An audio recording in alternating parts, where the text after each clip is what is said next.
70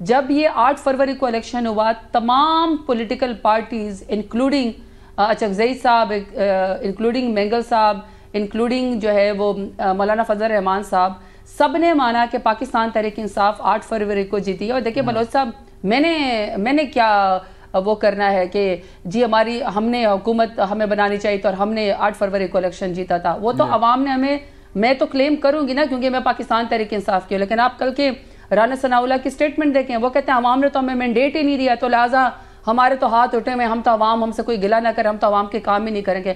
تو رانا ثناء اللہ یا P D M خود مان رہی ہے کہ ان کا عوام نے مینڈیٹ نہیں دیا. ایسے میں جب ہمارے عمر ایوب صاحب یا ہماری پارٹی کی جو لیڈران ہیں انہوں نے مل کے فیصلہ کیا کہ آئین کی پاسداری کے لیے عوام کے ووٹ کے اوپر جو ڈاکہ 8 فروری کو پڑا ہے، جو فارم 47 کی ابھی زبردستی عوام کا مینڈیٹ چوری کر کے جو ہمارے سر کے اوپر ایک مسلط حکومت کر دی گئی ہے، اس کا فیصلہ کون کرے گا؟ ہمارا مینڈیٹ واپس کیا جائے. فارم 47 کا فیصلہ کون کرے گا کہ فارم 47 جو ہے وہ صحیح تھا یا نہیں تھا؟ کیونکہ اس سے پہلے بھی جو ہے وہ 35 پنکچر کی بات بھی ہوئی تھی، اس وقت کمیشن بھی بنا تھا اور کمیشن نے یہ کہا تھا کہ الیکشن ٹھیک ہوئے ہیں، اور اب فارم 47 آ گیا. تو ایک تو یہ بتائیے گا، اور دوسرا آپ کا جو سیاسی اتحاد ہے، جو اپوزیشن اتحاد بنا ہے، اس میں ساری چھوٹی جماعتیں ہیں، تو اس سے تو حکومت کو فرق نہیں پڑنے والا. دیکھیں حکومت کو تو اس لیے کوئی فرق نہیں پڑے گا کیونکہ حکومت عوام کی ووٹ سے تو نہیں آئی ہے نا. عوام کی ووٹ سے جو حکومت آتی ہے وہ اپنے ووٹر سے بھی ڈرتے ہیں، وہ اپنے حلقے کے لوگوں سے بھی ڈرتے ہیں. میں اپنے آپ کو اکاؤنٹیبل سمجھتی ہوں کیونکہ میں نے جو 1.5 لاکھ ووٹ لیا ہے اور جو میں دوسری دفعہ منتخب ہو کے آئی ہوں، مجھے ایک ووٹر کی فکر ہوتی ہے، مجھے ڈیرہ غازی خان کی فکر ہوتی ہے. وہ تو ظاہری بات ہے ان کو تو کوئی فرق نہیں پڑے گا کیونکہ یہ فارم 47 کی پیداوار ہے. فیصلہ کون کرے گا؟ فیصلہ عوام کریں گی، فیصلہ کورٹ کرے گا، فیصلہ ٹرائیبیونل کرے گی. جب 8 فروری کو عوام ہمارے لیے لکھنے، آپ نے اس دن کی بھی مناظر دیکھیں، آپ ابھی بھی دیکھ لیں. اسٹریٹ پاور اگر ہے تو وہ پاکستان تحریک انصاف کے اوپر ہے، اگر ووٹر ہے تو پاکستان تحریک انصاف کے اوپر ہے. اور کمال تو یہ نا کہ اتنا ظلم، جبر اور فسطائی جو ہماری پارٹی کے خلاف، ہمارے کارکنان کے خلاف اور ہمارے لیڈران کے خلاف بھی کی گئی، اس کے باوجود بھی نہ ہمارا ووٹر ٹوٹا بلکہ ووٹر ہمارا زیادہ ہو گیا. ہمارا ورکر نہیں ٹوٹا، ہمارا ورکر زیادہ پکا جو ہے وہ ٹائیگر اور ٹائگریسز بن گئے. ہمارے لیڈران جنہوں نے چھوڑ کے جانا تھا وہ چلے گئے، لیکن مزید نئی لیڈرشپ پاکستان تحریک انصاف میں آئی ہے. کہتے تھے نا کہ 8 فروری کو دیکھنا پاکستان تحریک انصاف ختم ہو جائے گی، عمران خان کا کوئی نام لینے والا نہیں ہوگا، یہ مائنس ہو جائے گی، اس کا کوئی ٹکٹ لینے والا نہیں ہوگا. وہ پتہ چلا کہ پورے پاکستان میں واحد ہی پاکستان تحریک انصاف ایسی جماعت تھی جس کے پاس سب سے زیادہ جو ہے وہ کینڈیڈیٹس لائن کے اندر کھڑے ہوئے تھے. ان کو تو ووٹ ٹکٹ لینے والے نہیں تھے.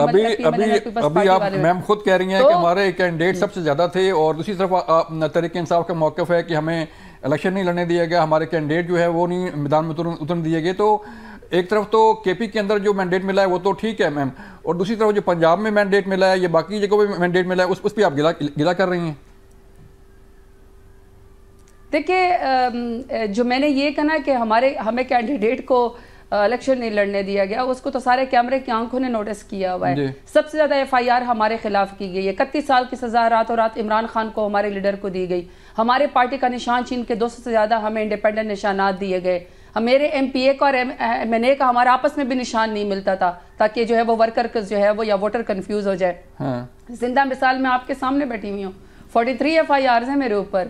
میں ڈیرہ غازی خان میں 9 مئی کو جو ہے وہ موجود تھی، لیکن کہیں پر کسی ڈسٹرکٹ کے اندر میں نے گائے چوری کی ہوئی ہے، کہیں پر میں نے پیٹرول پمپ بنائے ہیں، کہیں پر جو ہے وہ میں نے انٹیریئر منسٹر کے گھر کے اوپر پچھلے والے کے اوپر حملہ کیا، کہیں پر میں نے کسی مقدس مقامات پہ حملہ کیا، کہیں پر میں نے ATM توڑ کے پیسے نکالے، اور کہیں پر جو وہ دہشت گردی، غداری اور اس کے مقدمے میری ہی RO کے دفتر کے سامنے میری ہی پروپوزر اور سیکنڈر کو اٹھا لیا گیا. تو میں تو زندہ مثال آپ کے سامنے ہوں کہ جس طریقے سے میں نے پورے انتظامیہ کا مقابلہ کیا، جس طرح کی میں نے نگران حکومت کا مقابلہ کیا، صرف میں ہی نہیں تمام PTI کے رہنما.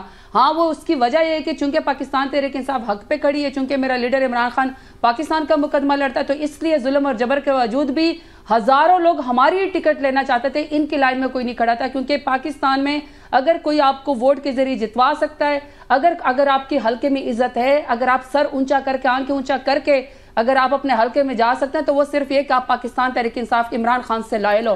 باقی تو جنہوں نے فارم 47 والے ہار پہنے ہوں مجھے دکھائیں نا کسی کی فوٹیج کہ وہ اپنے حلقوں میں گئی ہوں، مجھے دکھائیں زبردستی PMLN پیپلز پارٹی والے کی کسی کو اپنے حلقے میں گئی ہوں. ہمارے تو جن لوگوں کو زبردستی ہرایا گیا تھا وہ اس وقت جلسے کر رہے ہیں. تو جہاں تک KPK کی بات ہے، KPK ان سے کنٹرول نہیں ہوا کیونکہ وہ لاکھوں کی تعداد میں KPK نکل آیا.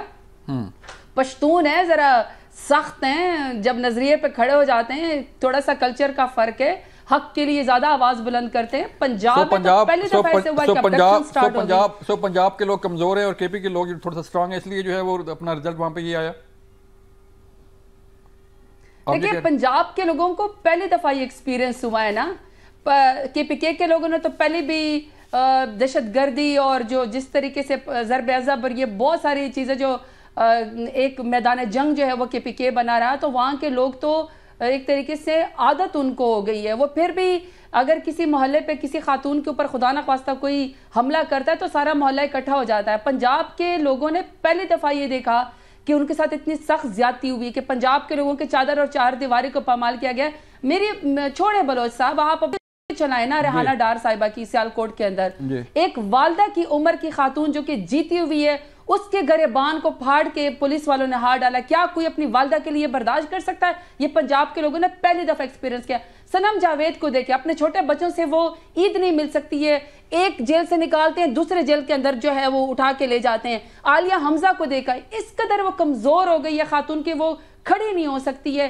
بچیاں اس کے باہر آئی ہوتی ہے، ابھی میاں والی جیل لے کر گئے، فلانی جگہ لے کر چلے گئے، زبردستی اس کو بھی ہرایا گیا. ڈاکٹر یاسمین راشد کو دیکھیں، اعجاز چودھری صاحب کو دیکھیں، پرویز الہی صاحب کو دیکھیں، عمر چیمہ صاحب کو دیکھیں، اور ہمارے ہزاروں کارکنان جو اس وقت جو ہے وہ ظلم جبر کا شکار ہے، جن کے ساتھ انصاف نہیں ہو رہا. تو یہ پنجاب نے پہلی دفعہ ایکسپیرینس کیا، اور میں تو پنجاب کو زیادہ داد دوں گی کہ پنجاب کے لوگ 8 فروری کو بہت بڑی تعداد میں لکھے، کیونکہ پنجاب کے ساتھ جو یہ سلوک ہوا یہ کبھی ہسٹری میں نہیں ہوا کہ ان کو سزا دی گئی کہ آپ نے چونکہ خاندان شریفہ کی غلامی نہیں کی. پہلی دفعہ خاندان شریفہ کی غلامی نہیں کی گئی نا، پہلی دفعہ انہوں نے پی ایم ایل این کو چھوڑا، خوف کے بت پنجاب نے توڑ دیے. تو سزا یہ دی گئی کہ چونکہ آپ عمران خان کا ساتھ دے رہے ہیں تو لہٰذا ان کے گھروں کو پر چڑھائی کر دو، ورکرز کو مار دو، خواتین کو زد و کوب کر دو، ایف آئی آر کر دو، شیلنگ کر دو، لاٹھی چارج کر دو. پنجاب کے لوگوں کے ساتھ تو اتنی زیادتی ہوئی ہے. تو 8 فروری کو تو میں تو سمجھتی ہوں پنجاب کے لوگوں نے کیا کمال غیرت کی ہے کہ وہ خوف کے بت توڑ کے ہمارے لیے جو ہے وہ الیکشن کے لیے نکلے اور ہمیں ووٹ دیا. 9 مئی کی آپ بات کر رہی ہیں تو 9 مئی کا فیصلہ تو ہونا ہے نا. ظاہری بات ہے آپ عدالتوں میں جائیں گے، آپ خود جو ہے عدالتوں سے آپ کو ریلیف ملا ہے، اور دوسری طرف جو ہے وہ گور علی خان صاحب فرماتے ہیں کہ ہمیں عدالتوں سے دورہ نظام ہے، 2 قانون ہیں، اور ہمیں انہیں جو ہے وہ کورٹ سے ریلیف نہیں مل رہا. دیکھیے میری بات سنیں، 9 مئی کا تو مجھے بھی جواب چاہیے نا. جب پاکستان تحریک انصاف جیسے بڑی جماعت کو، پاپولر جماعت کو توڑنے کے لیے ایک واقعہ کریٹ کیا گیا، اس کی انکوائری کیوں نہیں ہو رہی؟ کوئی کمیشن کیوں نہیں بن رہا؟ وہ فوٹیجز، وہ کیمراز کیوں غائب ہو گئے ہیں؟ کیوں پاکستان تحریک انصاف کے لوگوں کو سزا دی گئی، پوری پارٹی کو توڑا گیا، ہمارے لیڈر کو جیل کے اندر ڈالا گیا، کارکنان کے ساتھ اتنا سختی سے سلوک کیا گیا؟ ابھی بھی ہمارے بہت سے کارکنان جیلوں کے اندر ہے، خواتین ابھی تک جیلوں کے اندر سڑ رہی ہیں، انصاف ان کو نہیں مل رہا. مجھے بھی 9 مئی کی انکوائری چاہیے، کیونکہ مجھے پتا ہے پاکستان تحریک انصاف نے 9 مئی نہیں کیا. پاکستان تحریک انصاف ایک واحد جماعت ہے جو پورے فیڈریشن کی علامت ہے. خان صاحب وہ واحد لیڈر ہے جو پورے پاکستان کی علامت ہے، جو دلوں کو جوڑ سکتے ہیں. ہم نے تو آج تک اپنے پروٹیسٹ میں گملہ نہیں توڑا، ہم نے تو آج تک جو ہے اپنی آئین قانون کی پاسداری کی ہے. مجھے پتا ہے آپ نے گملہ نہیں توڑا تو جلاؤ گراؤ کہاں سے ہو گیا؟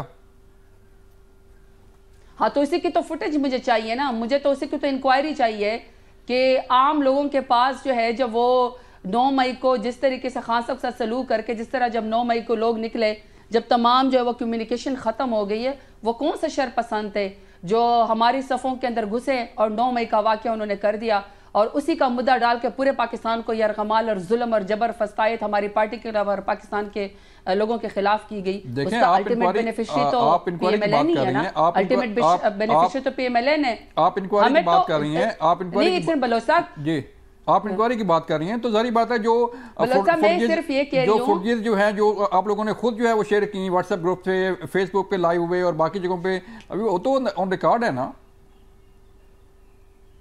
دیکھیں نا میری بات سنیں، اصل بات یہ ہے کہ 9 مئی کا سب سے زیادہ نقصان کس کو ہوا؟ پاکستان تحریک انصاف کو. سب سے زیادہ 9 مئی کی وجہ سے ہماری پارٹی کو توڑا گیا. ایک پاپولر پارٹی اپنے خلاف، اپنے ملک کے خلاف ایسا کام کیوں کرے گی؟ الٹیمیٹ 9 مئی کا بینیفیشری کون ہے؟ پی ایم ایل این، کیونکہ ان کو ہمارے سروں کے اوپر آ کے بٹھا دیا گیا، ظلم کے پہاڑ ہماری پارٹی کے اوپر 9 مئی کو مدعا بنا کے ہمارے خلاف جو ہے وہ توڑے گئے. ابھی تک بھی ہم وہ بھگت رہے ہیں. ہم بھی تو یہی کہہ رہے ہیں نا کہ 9 مئی کی اوریجنل انکوائری ہونی چاہیے، اور میں آپ کو آن ریکارڈ کہہ رہی ہوں کہ جب بھی اوریجنل انکوائری ہوگی, جو جلاؤ گراؤ کی فوٹیج اصل انکوائری ہوگی, جب اصل پتہ چلے گا تو وہ شرپسند آپ دیکھ لیجئے گا کہ وہ پی ایم ایل این کی طرف نکلے گے. بہت شکریہ میم. مجھے ایک بریک کے لیے کہا جا رہا ہے, جب ہم بریک سے واپس آئیں گے تو بات کریں گے کہ پیپلز پارٹی اور نون لیگ کی سیاست کس طرف جا رہی ہے. جو پارلیمنٹ کا مشترکہ اجلاس ہونے جا رہا ہے اس میں پریزیڈنٹ زرداری نے خطاب بھی کرنا ہے, وہ کیسے, اس کا ماحول کیسا ہوگا اور کس طرح ریئیکٹ کیا جائے گا پارلیمنٹ میں اپوزیشن کی طرف سے. ملتے ہیں بریک کے بعد.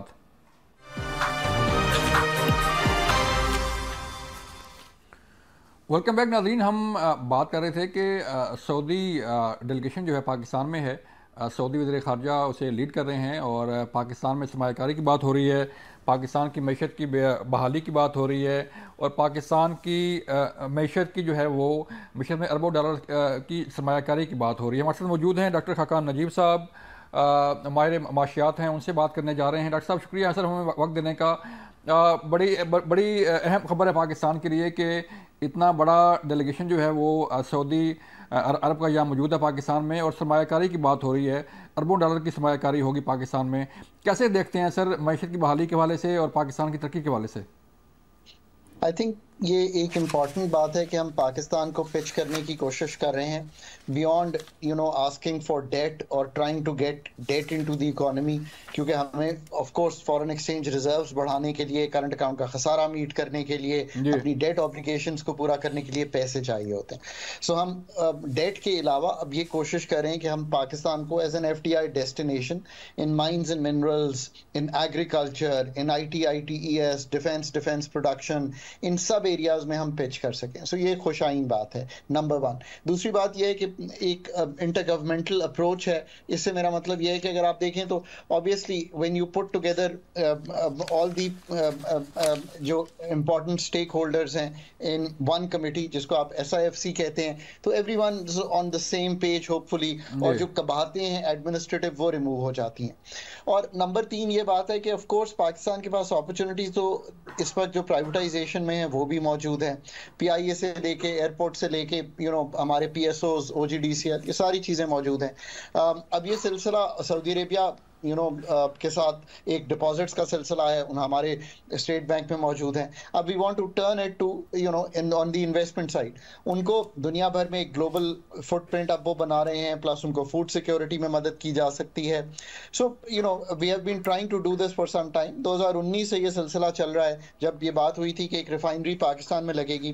سو ریئلسٹکلی 2024 ہے, ہم اس کو عملی جامہ نہیں پہنا سکے, but with the SIFC and the intergovernmental approach I really hope کہ ہم موو کر سکیں into an implementation frame work.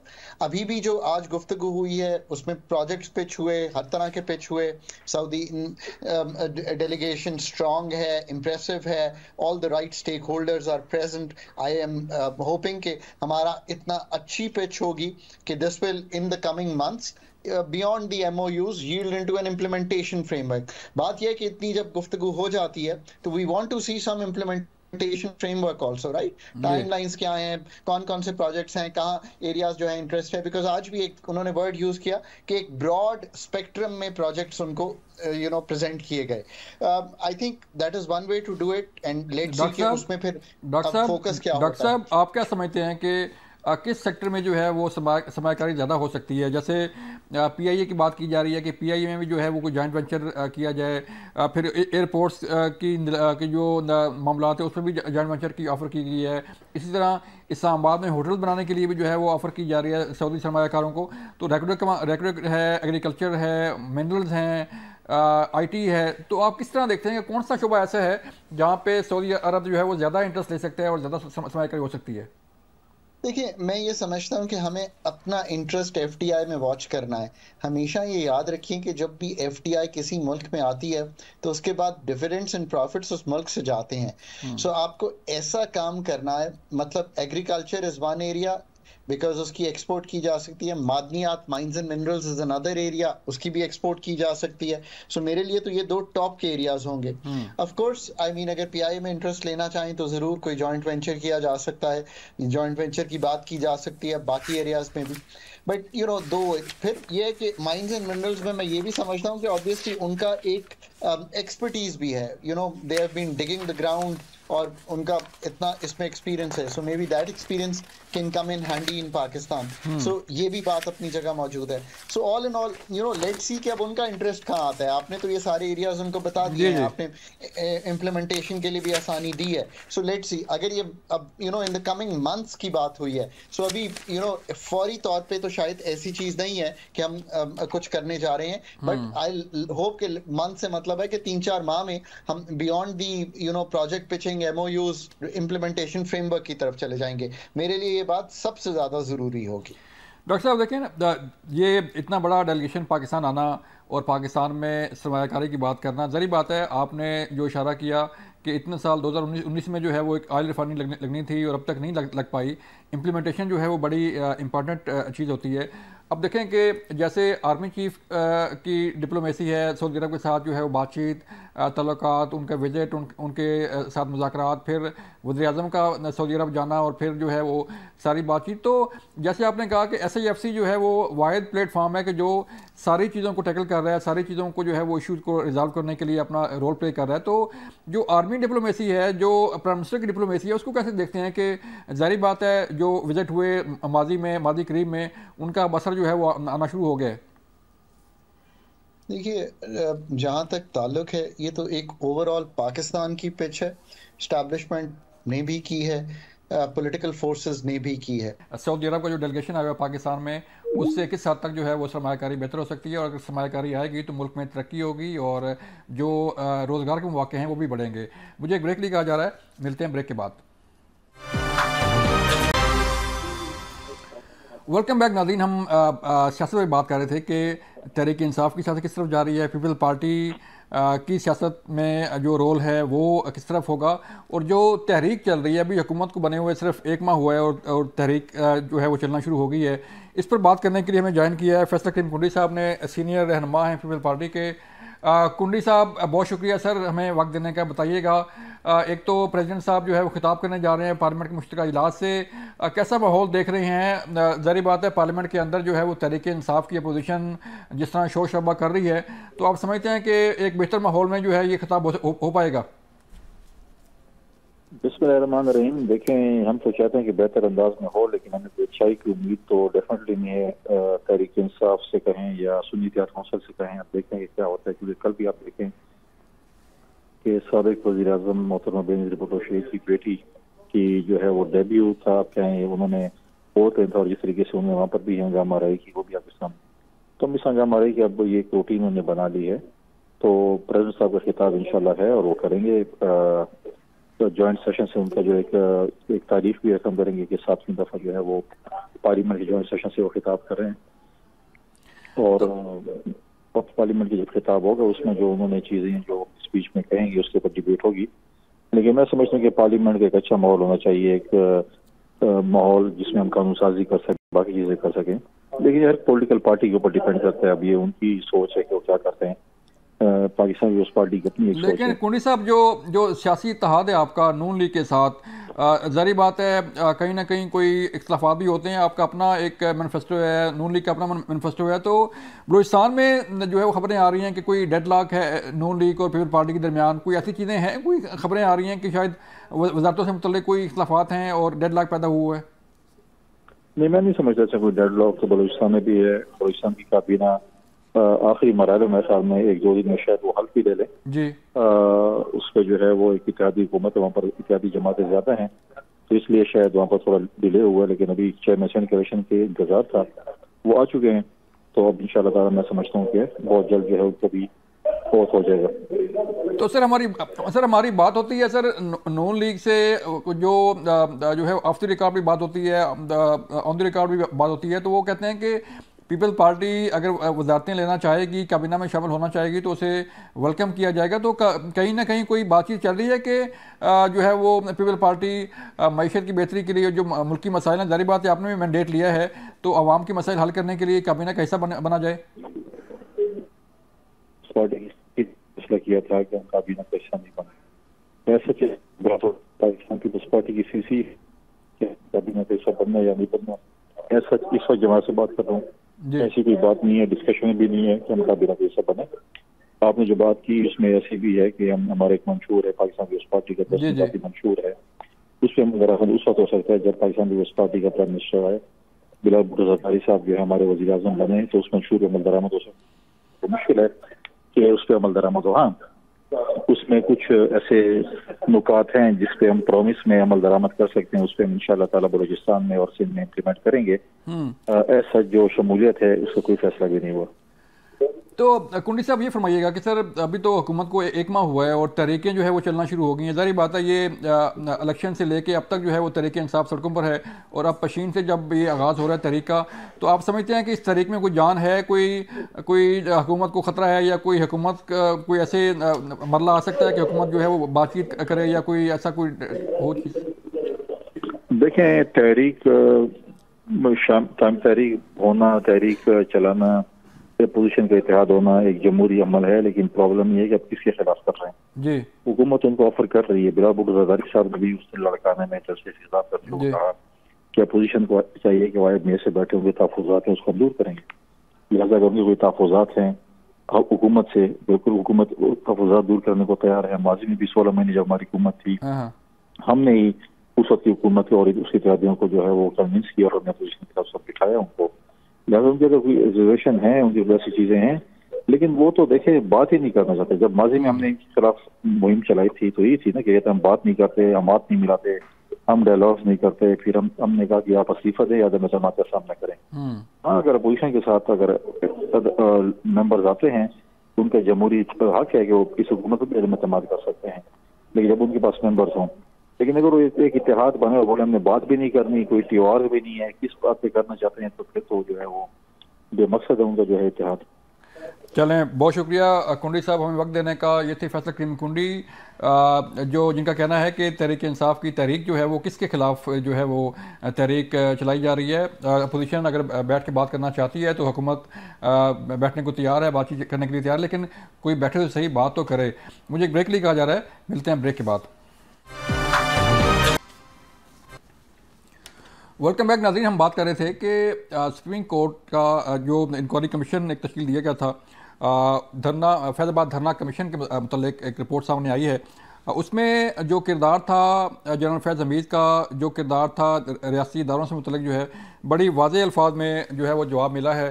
جو لوگ پروپیگنڈا کر رہے تھے اور فیض آباد دھرنا سے متعلق اور اس فیض آباد دھرنا کمیشن کی جو رپورٹ ہے آج ہم بات کرنے جا رہے ہیں، اس پہ ہمارے ساتھ موجود ہیں حافظ احسان احمد صاحب، سینئر قانون دان ہیں.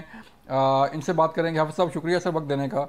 ذرا بتائیے کہ سر کہ دھرنا جو کمیشن تھا فیض آباد کا، آپ نے بھی دیکھا، ہم نے بھی دیکھا، ٹی ایل پی کا دھرنا ہوا، اس میں جنرل فیض صاحب کی طرف سے سائن بھی کیے گئے. تو اس طرح آج اس کمیشن کی رپورٹ میں یہ واضح کیا گیا ہے کہ جو سائن انہوں نے کیے تھے وہ تو ایک حکومتی نمائندہ کے طور پر گئے تھے جنہیں سپورٹ حاصل تھی آرمی چیف کی، وزیر اعظم کی بھی. تو کیسے دیکھتے ہیں اس کمیشن کی رپورٹ کو؟ بسم اللہ الرحمن الرحیم. جو ان رپورٹ کے متعلق جو فیض آباد دھرنا کمیشن بنا تھا، جس کو فیڈرل گورنمنٹ نے with the concurrence of the supreme court of Pakistan بنایا، چونکہ یہ جو معاملہ تھا یہ ان اٹینڈڈ تھا 2017 سے. نومبر 2017 کے اندر یہ دھرنا ہوا تھا، تقریباً 21 دن یہ جاری رہا. اسی کے اوپر چیف جسٹس صاحب جو ہیں اس وقت ڈویژن بینچ کو کر رہے تھے، اس کے اندر انہوں نے اس پہ سو موٹو بھی لیا، کاگنیزنس بھی لیا 21 نومبر کو. اور اس کے بعد 2019 کے اندر فیبری کے اندر جو ہے 5 فیبری کو اس کے اوپر ججمنٹ بھی آئی اور اس کے اندر انہوں نے گائیڈ لائنز بھی دیں. اب اس کے بعد ہوا یہ ہے کہ اس کے اوپر ریویو پٹیشنز جو تھیں وہ فائل کی گئیں، لیکن یہ تھا کہ وہ ریویو پٹیشن جو تھیں لگی نہیں تھیں یا لگائی نہیں گئی تھیں یا اس کو پرسو نہیں کیا گیا تھا. تو اب جب موجودہ چیف جسٹس نے اس کو ٹیک اپ کیا تو ایک جب ساری ریویو پٹیشنز کو وڈرا کیا گیا تو 2 چیزیں سامنے تھیں. ایک یہ تھا کہ جو سپریم کورٹ کی ڈائریکشنز ہیں الیکشن کمیشن آف پاکستان کو یا پیمرا کو یا اور انسٹیٹیوشنز کو، ان کا کمپلائنس لیول کیا ہے، اور دوسرا یہ ہے کہ اس کو پروب کیا جائے کہ جو 2017 کے اندر دھرنا ہوا تھا اس کا پلانر کون تھا، اس کا فیسیلیٹیٹر کون تھا، اور اس کے پیچھے کون لوگ تھے، ان کو آئیڈینٹیفائی کیا جائے اور ایکشن ریکمینڈ کیا جائے۔ اب پہلے گورنمنٹ نے اس کے اوپر ایک فیکٹ فائنڈنگ کمیٹی بنائی، اس کو سپریم کورٹ آف پاکستان نے کہا یہ مناسب نہیں ہے، اس کے اوپر ایک کمیشن بننا چاہیے، اور پھر Pakistan commissions of inquiry act کے سیکشن 3 کے نیچے جو ہے وہ ایک کمیشن بنا جس کے اندر 2 ریٹائرڈ پولیس آفیسر سے اور ایک جو ایڈیشنل سیکرٹری تھے منسٹری آف انٹیریئر کے وہ اس کے اندر سے، اور سپریم کورٹ آف پاکستان اس کا جو براڈ سارا ٹی او آرز جو تھے وہ بنائے گئے اور جو سپریم کورٹ کو نوٹیفیکیشن بھی دیا گیا۔ اس کے اندر 4-5 چیزیں بڑی امپورٹنٹ تھی۔ ایک، اس کا فائنینسر کون تھا، پلانر کون ہے، اسٹیٹ فیلیئرز کہاں سے آیا ہے، اور اس طرح کی چیزوں کو کس طرح کنٹرول کیا جاتا ہے۔ تو اب جب اس کمیشن نے اپنی رپورٹ 30 دن کے اندر دینی تھی، پھر اس نے ایکسٹینشن پہ گئے، اور ایکسٹینشن کے بعد جو چیزیں آئیں تو وہ جو فیکٹس جو ہیں جو ریویل آئے ہیں اس چیز کے اندر، تو کچھ چیزیں بڑی واضح آئی ہیں۔ ایک اس کے اندر یہ واضح آیا ہے کہ اس کے اندر جو اسٹیٹ سیکرٹ ایجنسی ہے اس کا کوئی ڈائریکٹ رول نہیں تھا، اور نہ ہی جنرل فیض حمید کی اس کے اندر انوالومنٹ تھی کہ ان کا اپنا انیشیٹو نہیں تھا، اور وہ اپنا انیشیٹو جو ہے اس رپورٹ کے اندر جو آیا ہے کہ اس کے پیچ بیکنگ جو تھی وہ فیڈرل گورنمنٹ کی بھی تھی، اور اس چیز کو اس دور کے پرائم منسٹر نے بھی انڈورس کیا، اور دوسرا اس کے اندر جو کانفرنس تھی وہ D G I S I کی اور چیف آف آرمی اسٹاف کی تھی، اور تیسرا اس کے اندر یہ آیا کہ اس پورے پروسیس کے اندر جو ہے وہ ایز اے ایجنسی جو ہے وہ انوالو نہیں ہے۔ اب کچھ چیزیں جو ہیں وہ اس کے اندر بڑی بلوچ صاحب جو آئیڈینٹیفائی کی ہیں، اور وہ میرا خیال ہے کہ وہ بڑی امپورٹنٹ ہے اس چیز کے اندر۔ ایک یہ تھا کہ دھرنا اگر لاہور سے سٹارٹ ہوا ہے تو اس کے اندر ایک پولیٹیکل اور ایگزیکٹو ول ہونی چاہیے کہ چیزوں کو وہاں پہ کنٹرول کیا جائے۔ دوسرا اس چیز کے اندر یہ آیا ہے کہ ہمارا جو نیشنل ایکشن پلان تھا جو 2014 کے اندر بنا تھا اس کو ان ٹرو اسپرٹ جو ہے وہ امپلیمنٹ کیا جانا چاہیے۔ پھر تیسرا ایک بڑا امپورٹنٹ اس کے اندر آیا ہے وہ یہ آیا ہے کہ اسلام آباد کے اندر اگر آپ نے کسی کو پوسٹ کرنا ہے کسی آفیسر کو تو پہلے اسے ہارڈ پوسٹنگ کے اندر لے کے جائیں تاکہ چیزیں جو ہیں اس کو مینج کر سکے۔ پھر اسلام آباد کو ایک پروونس پہ بھی بات کی گئی ہے کہ اس کو ایک پروونس کا سٹیٹس دیا جائے، اور ایک جو مصفہ امپیکٹس کی ججمنٹ سپریم کورٹ کے آئی تھی کہ ہر معاملہ جو ہے وہ فیڈرل گورنمنٹ یا کیبنٹ میں جائے، تو اس پہ بھی بات کی، اور میرا خیال ہے کہ مناسب ہے کہ جو ایگزیکٹو فنکشنز ہیں جو اس لیول کے نہیں ہیں جو ڈائریکٹ پرائم منسٹر کا فنکشنز ہوتے ہیں اس کے اندر جو ہے کیبنٹ کی جو انوالومنٹ جو ہے اس کے اندر جو مصفہ امپیکٹس سپریم کورٹ کی ججمنٹ ہے اس کو بھی ریوزٹ کروانا چاہیے۔ ایک چیز جو حافظ صاحب سامنے آئی کہ ظاہر بات ہے دھرنا ہو گیا، دھرنا یہاں پہ آ کے بیٹھ گیا اور کنٹرول نہیں ہو پا رہا تھا، تو ظاہر بات ہے کسی نے تو بات کرنی ہے اس دھرنے کو ختم کرانے کے لیے یا کوئی ایکشن کرنے کے لیے۔ تو جو چیز سامنے آئی کہ جنرل فیض سے متعلق جو کہا جا رہا تھا کہ انہوں نے سائن کیوں کیے، وہ خود گئے، تو اس کا مطلب ہے کہ وہ ریاستی ادارہ جو ہے ملوث تھا۔ تو اس کو کس طرح دیکھتے ہیں کہ جب کوئی حکومتی نمائندہ کوئی چاہے وہ انٹیلیجنس ادارے کا سربراہ ہو یا کوئی اور افسر ہو تو وہ حکومتی نمائندے کو سپورٹ حاصل ہوتی ہے اپنے وزیر اعظم کی بھی اور آرمی چیف کی بھی، تو اگر کوئی حکومتی نمائندہ کو بات کرتا ہے یا سائن کرتا ہے تو ٹھیک ہوتا ہے؟ دیکھیں دو چیزیں اس میں بڑی واضح ہیں۔ ایک تو اس کے اندر جو واضح چیز یہ ہے کہ اس پورے پروسیس کے اندر جو انوالو تھے وہ آپ کے پرائم منسٹر تھے اور اس کے بعد آپ کے جو انٹیریئر منسٹر اس دور کے تھے احسن اقبال تھے۔ اگر یہ اس وقت چیز سامنے آئی تھی تو اس کو ان کلیئر ٹرمز کلیئر کرنا چاہیے تھا کہ جو یہ سارا پروسیس ہوا ہے اس پروسیس کے پیچھے جو ہے فیڈرل گورنمنٹ کی بلیسنگ بھی ہے اور فیڈرل گورنمنٹ کی بیکنگ بھی ہے، اور فیڈرل گورنمنٹ نے ہی ریکویسٹ کی ہوئی ہے یا ان کی آئی ایس آئی کی یا انٹیلیجنس ایجنسی کی سروسز کو ریکویزٹ کیا ہوا ہے تاکہ فرام ڈے ون جو امپریشن پھر بلڈ اپ ہوتا ہے اور ہم ایک نیریٹو کریٹ کر دیتے ہیں اپنے اسٹیٹ انسٹیٹیوشنز کے خلاف جس میں ہماری جوڈیشری بھی ہے، پارلیمنٹ بھی ہے اور ہماری لا انفورسمنٹ ایجنسیز بھی ہیں، سیکورٹی اسٹیبلشمنٹ بھی ہے، تو میرا خیال ہے کہ ایک اس پہ ضرورت ہے۔ دوسرا اس چیز کے اندر یہ ہے کہ جو ہمارے سوشل میڈیا لاز ہیں ان کو بھی اب سٹریم لائن کرنے کی ضرورت ہے کہ جو ایک فیک نیوز والا پروسیس ہے یا اس کے اوپر جو چیزیں بلڈ اپ ہوتی ہیں، مثلا ابھی آپ نے دیکھا نہیں ہے کہ جو ریسنٹ آیا بھاول نگر کا انسیڈنٹ دیکھ لیں، پھر ابھی جو سپریم کورٹ کا 2 فل کورٹ میٹنگز ہوئی جو ججز کا لیٹر آیا کہ اس کے اندر آپ دیکھیں کہ کس طرح ہے، تو میرا خیال یہ ہے کہ اس چیز اور تیسرا جو امپورٹنٹ یہ ہے کہ بار بار سسٹم سسٹم کے فیلیئرز پہ بات کی جاتی ہے. اور اس کمیشن کی رپورٹ کے اندر بھی آیا ہے کہ آپ کو اپنا کرمنل جسٹس سسٹم جو ہے اس کو بہتر کرنا چاہیے. اور آپ یہ دیکھیں نا کہ ابھی تک اسلام آباد کے اندر جو ہے وہ انگریز کا 1861 کا قانون چل رہا ہے, اور پورے ملک کے اندر جو ہے پولیس آرڈر 2002 ہے جس پہ بات کی گئی ہے کہ پولیس آرڈر 2002 کو جو ہے اس کو آپ اسلام آباد کے اندر امپلیمنٹ کریں. تو میں یہ سمجھتا ہوں کہ یہ جو ہر بار اس چیز کے اندر آتی ہے, جو ہماری لا انفورسمنٹ ایجنسیز کا فیلئر آتا ہے, جس کے بعد فوری طور پہ ہم دوسری طرف چلنا شروع ہو جاتے ہیں. اور کمیشن نے بھی اس پہ بات کی ہے کہ ہمیں ڈائریکٹ پریزنس جو ہے وہ ہماری رینجرز کی یا ان لا انفورسمنٹ کی ایجنسیز نہیں, یعنی بنیادی طور پہ سسٹم کے اندر ایسا چیک اینڈ بیلنس جو ہے یہ ایسی اس کے اندر اتھارٹی ہونی چاہیے کہ یہ خود ہی اپنے فیصلے ریزالو کریں جی. اور وہ اس کے اندر نہیں ہوا تو پھر آپ دیکھیں. اور میرا خیال ہے کہ جو چیزیں ان اٹینڈڈ چلی آ رہی تھی پچھلے 6 سال سے اور یہ چیزیں بلیم گیم کی طرف جا رہی تھی, اس رپورٹس نے کافی کلیئر, یہ اب سپریم کورٹ آف پاکستان میں بھی رپورٹ جائے گی اور وہاں پہ چیف جسٹس صاحب ڈیفینیٹلی اس کو دیکھیں گے, آبزرو کریں گے. اور میں یہ سمجھتا ہوں کہ چیف جسٹس آف پاکستان کے پاس جب چلی جاتی ہے تو اس کے بعد اس رپورٹ کو پبلک بھی کرنا چاہیے. ہیوی رپورٹس ہے جس کے اندر آپ کی سٹیٹمنٹس بھی ہیں, لوگوں کو پتہ چلے. 243 صفحے ہیں جی. پھر آپ کے اس کے اندر انالیسس بھی ہے, پھر ریکمنڈیشنز بھی ہیں, اور جو بھی انہوں نے ریکمنڈیشنز کی ہیں میرا خیال ہے کہ اس کو ٹائم باؤنڈڈ کے اندر امپلیمنٹ کیا جائے. چونکہ ہر دفعہ جب کوئی انسیڈنٹ آتا ہے تو آلموسٹ اسی طرح کی ریکمنڈیشنز آتی ہیں کہ ہم نے اپنے سسٹم کے لوپ ہولز کو جو ہے وہ ختم کریں اور ایک اچھا وے فارورڈ سسٹم لے کے جائیں جو اس ملک کے اور اس ملک کے شہریوں کے مفاد میں ہو. حافظ صاحب, آج بڑی اہم کور کمانڈر کانفرنس بھی ہوئی, اس پہ بھی ہم بات کرنا چاہ رہے ہیں کہ آج army chief general Syed Asim Munir کی زیر صدارت کور کمانڈر کانفرنس کا انعقاد کیا گیا, جس میں بشام کے واقعہ کی جو ہے مذمت کی گئی, بلوچستان میں جو دہشت گردی ہو رہی ہے اس کی مذمت کی گئی, اور اس عزم کا اظہار کیا گیا حافظ صاحب کہ سیکورٹی فورسز جو ہے وہ نہ صرف سی پیک کی سیکورٹی کو یقینی بنائیں گے بلکہ جہاں جہاں دہشت گردی ہو رہی ہے اس کو کنٹرول کرنے کے لیے, اس کو ختم کرنے کے لیے جو ہے جو بھی ہو سکا, چاہے جان جاتی ہے جائے, لیکن جو ہے اس دہشت گردی کو چھوڑا نہیں جائے گا. تو کس طرح دیکھتے ہیں کہ سی پیک جو ہے بشام کا واقعہ ہو گیا, چینی باشندے جو ہے وہ مارے گئے, تو افغانستان کا جو بارڈر ہے وہ قریب ہے وہاں سے, اور پاکستان جو ہے وہ بار بار جو ہے وہ کہہ رہا ہے کہ افغانستان کی سرزمین پاکستان کے خلاف کو استعمال ہونے سے روکا جائے. تو کیسے دیکھتے ہیں سی پیک کی سیکورٹی, پھر افغان بارڈر کی جو افغان طالبان کا کردار ہے, ان کو کیسا جواب ملے گا سر؟ دیکھیں چیز یہ ہے کہ بلوچ صاحب کہ جو آپ کا جو نیشنل سیکیورٹی کا جو پیراڈائم ہے اس کے اندر اب آپ کا اکنامک ایریا جو ہے وہ بڑا امپورٹنٹ ہے. اور جس طرح اب ایس آئی ایف سی آپ کی بنی ہے, جس طرح آج بھی سعودی عرب کا ایک ڈیلیگیشن آیا ہے اور اس کا ایک کامبینیشن ہے کہ جس کے اندر پرائم منسٹر اس کو لیڈ کر رہے ہیں اور دوسری طرف آپ کے آرمی چیف بھی اس کے اندر ہیں, پروونشل چیف منسٹرز بھی ہیں, منسٹرز بھی ہیں. تو جو امپورٹنٹ جس چیز کی طرف ہے وہ یہ ہے کہ آپ کا لا اینڈ آرڈر اور آپ کے ملک کے اندر جو لوگ آئیں ان کی جو پروٹیکشن ہے, ان کی جان کی, ان کے مال کی اور ان کی موومنٹ کی, اس کو آپ ہر طریقے سے سیکیور کریں.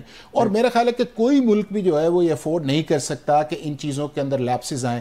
یہ تو ہمارے دوست ممالک ہیں جس میں یہ چائنا ہے, سعودی عرب ہے, یو اے ای ہے, ٹرکی ہے, جو ہر صورت یا ہر موقع کے اوپر ہمارے اندر آتے ہیں. تو میرا خیال یہ کہ جو آج یہ ریزالو آیا ہے 3-4 پوائنٹس کے اندر ہے, جس طرح ان واقعات کے اندر آیا ہے کہ ان کی سیکیورٹی پہ کوئی کمپرومائز نہیں ہے. پھر دوسرا یہ ہے کہ جو پیلسٹائن والا ایشو ہے اس کے اوپر کوئی کمپرومائز نہیں ہے. پھر تیسرا کشمیر کے متعلق جو آیا ہے اس کے اوپر کمپرومائز نہیں ہے. تو میرا خیال ہے کہ ایک اچھا ریزالو اس چیز کے اندر آیا ہے. اور یہ ساری چیزیں جس طرح یہ ابھی بھی آپ کے سامنے جو آج $5 بلین کی آئی ہے, پھر $14 بلین کی آئی ہے, تو اس کے اندر جتنی دیر تک آپ کے تمام سٹیٹ اپریٹس جو ہے وہ ایکٹیو نہیں ہوں گے اور ان کی ایکٹیونیس ویزیبل نہیں آئے گی, اس وقت ملک آگے نہیں جا سکتا. اور میرا خیال ہے کہ پاکستان کی ساری گورنمنٹ کا جو ہے وہ اس وقت ریزالو یہ ہے کہ یہ جو بشام والا انسیڈنٹ ہے یا اس کے بعد اور انسیڈنٹ اس طرح کے جو ہو رہے ہیں ان کو کسی صورت نہیں آنا چاہیے, چونکہ اس سے نہ یہ ہے کہ آپ کی اکنامک ڈیولپمنٹ رکتی ہے, بلکہ یہ ہے کہ آپ کے جو بردرلی ریلیشنز ہیں اس کے اندر بھی بڑے کم ہوتے ہیں. اور وہ تو پھر یہ ہے کہ آپ کا پھر ایک جس طرح کہتے ہیں نا کہ آپ پھر ایک ایکسکیوز موڈ کے اندر آ جاتے ہیں کہ اتنا بڑا ملک ہمارا دوست جو ہے اور ہم ان کی لائف پروٹیکشن جو ہے. اور اس چیز کے لیے میرا خیال دوسرا یہ ہے بلوچ صاحب کہ ہمیں افغانستان کی جو لیڈرشپ ہے انہیں بھی کلیئر کٹ اس کے اندر رہنا چاہیے کہ آپ اپنے جو معاملات ہیں یا یہ جو ساری چیزیں ہیں اس کو اپنے آرڈر کے اندر کریں اور ہمارے ملک کے اندر جو چیز چیزیں جہاں بیسز افغانستان کے اندر ہیں ان کو آپ ایلیمنیٹ کریں، چونکہ اب یہ ہمارے لیے، ہمارے شہریوں کے لیے اور ہمارے اکنامک انٹرسٹ کے لیے ان ایکسیپٹیبل۔ بالکل ٹھیک ہے حافظ صاحب، بہت شکریہ۔ یہ تھے حافظ احسان احمد صاحب جس پہ ہم نے بات کی جو ہے فیض آباد دھرنا کمیشن کی، اور پھر آخر میں ہم بات کر رہے تھے کور کمانڈر کانفرنس کا انعقاد پر۔ اس کور کمانڈر کانفرنس میں ناظرین جیسا کہ آپ نے بتایا آپ کو کہ اس عزم کا اظہار کیا گیا ہے کہ ملک سے دہشت گردی کا جو ہے وہ خاتمہ کیا جائے گا، اور جو سی پیک کو نقصان پہنچانے کی کوششیں کی جا رہی ہیں اسے نہ صرف ناکام بنایا جائے گا بلکہ اس کے خلاف کام کرنے والوں کے وہ سختی سے نپٹا جائے گا۔ پھر اس کور کمانڈر کانفرنس میں اس بات کا بھی عزم کا اظہار کیا گیا کہ جو سیکورٹی اداروں کے خلاف پروپیگنڈا کیا جا رہا ہے ناظرین، اس کو بھی قانون کے مطابق جو ہے وہ نپٹا جائے گا۔ یہ تھا آج کا پروگرام، اپنا خیال رکھیے گا، اللہ حافظ۔